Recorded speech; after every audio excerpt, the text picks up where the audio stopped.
somebody's telling Well, hold on. How many hospitals have been caught when parents say no vaccines, they take the baby away and inject them? That's illegal. They just do whatever the hell they want. They think they're gods. They're a priesthood of control freaks. Sorry, doctor, go ahead. That's exactly right. And this is what I've been absolutely appalled at. People in public health and the officials in medicine, these are supposed to be my colleagues.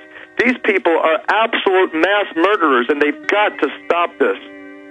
My God, and they know we're waking up to them, so they're trying to come in, scare us, set the precedent to forcibly inject. Stay there, Leah. Finish your story. Recap it when we get back. And Paul in Louisiana, friend told to take shot at work. Nate in Georgia, Anthony, Elijah, and others. Stay with us. Okay, Leah, son in school, Zellwood Elementary, Orange County, Florida. So the nurse slams her hand down and says, "You're a liar" to your son. What about this other little boy? Was he there? Or I guess he was at home sick. No, actually, he had showed back up at school on Monday and told everyone that he had swine flu. And I really just want to put this out there because we were very persistent today that we had told the principal we only want verification that this did not happen. Allow us to speak to the other child's parents. We can have a meeting at the school. She refused to do that. My husband asked. He said, fine, because the principal Well, listen, find out the kid's name. Call the parents out of the phone book, and then you've got a major lawsuit here if what you're saying is accurate. Now, it's the same MO I've seen. It's the same pathology here because now they're trying to cover up what they did, and you get those two families together, it's over for these people, and we need to make examples out of them because I guarantee you it's the same MO. They shoot up the nurses and then say, you're not to talk about this. Dr. Horowitz.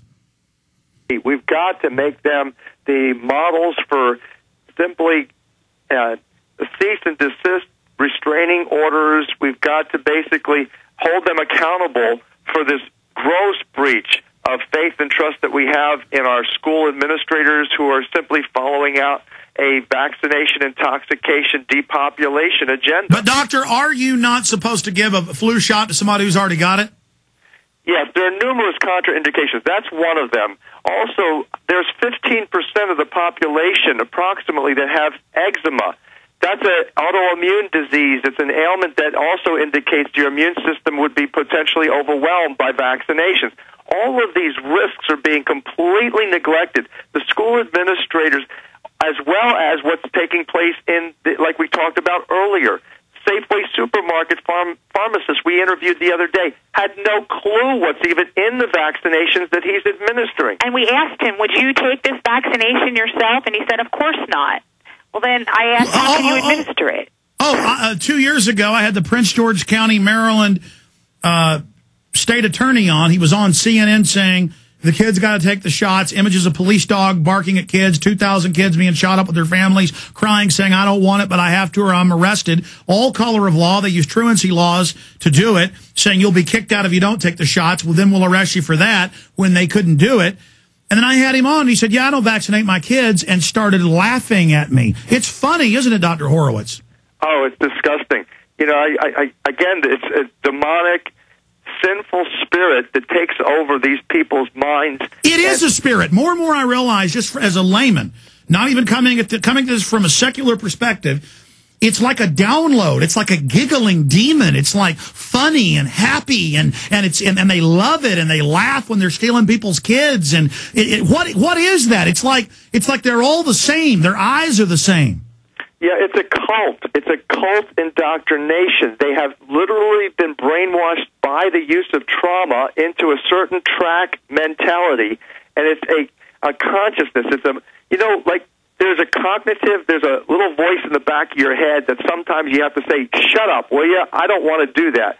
These guys are ingrained in it, engaged in it, and it has taken over them. They have no reasonable sense. They have no desire to look at the facts. They have no desire to even look at the science. They are simply following an agenda like any mind-controlled Manchurian candidate would. That's it. I mean, more and more I realize it, and I read Pentagon documents, psych warfare documents that are declassified. They say they're putting the public into a state. They say a lower alpha state. They say that they don't want the public to snap out of it. The general public is hypnotized. Once they're hypnotized, they can put in the programming, and we're literally dealing with people that have been turned into nothing but biological androids. Right, and then when you really consider this in the theological sense, if you look at the book of Revelation, for example, it says those who fornicated with the devil in the end times and deceived the wealthiest men of all the nations. That's, of course, the Rockefeller et al. Group, because to deceive the wealthiest men of all the nations, you've got to be mega wealthy. They practice sorcery. Look up the root word in concordance of sorcery. It's pharmacopoeia. These are the pharmaceutical industrialists that then cast magic spells, says the Bible.